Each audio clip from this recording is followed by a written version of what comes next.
kami pemerintah terus mendampingi seluruh komponen ekonomi kita supaya tetap mampu bangkit dan kita selesaikan semua permasalahan ekonomi ini. Pemerintah sudah menerbitkan beberapa kali kebijakan stimulus ekonomi.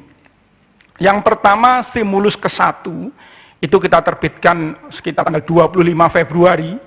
Saat itu masih belum ada ditemukan kasus COVID-19 di Indonesia, karena ditemukan kasus itu tanggal 2 Maret. Jadi sekitar 10 hari sebelum ditemukan kasus itu, pemerintah sudah menggulirkan stimulus ekonomi ke-1. Ada 8 kebijakan di sana, tapi intinya saat itu adalah kita fokus ke dalam sektor ekonomi yang menangani lalu lintas orang. Karena itu di stimulus 1, kebijakannya lebih banyak diberikan ke sektor pariwisata, akomodasi pariwisata, dan sektor transportasi. Namun demikian, dari 8 tadi juga banyak sekali di luar sektor pariwisata itu. Ada 8 kebijakan stimulus tahap 1 yang besarnya saat itu kira-kira adalah 10,3 triliun.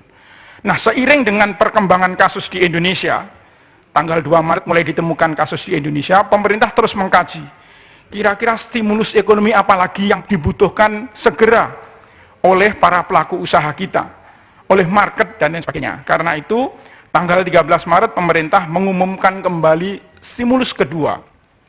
Stimulus kedua ini ada 8 kebijakan, yang 4 terkait dengan sektor fiskal perpajakan, yang 4 yang lain terkait non-fiskal mengenai percepatan lalu lintas barang impor ekspor dan logistik barang-barang yang dibutuhkan untuk penanganan COVID-19 ini.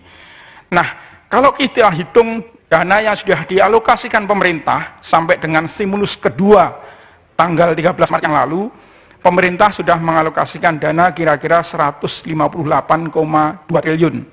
Rinciannya adalah stimulus tahap 1 10,3, stimulus kedua ada 22,9 triliun, dan pelebaran defisit anggaran kita sebesar 0,8% dari PDB atau sekitar 125 triliun. Sehingga kalau ditotal sampai dengan stimulus kedua, pemerintah sudah mengalokasikan dana 158,2 triliun.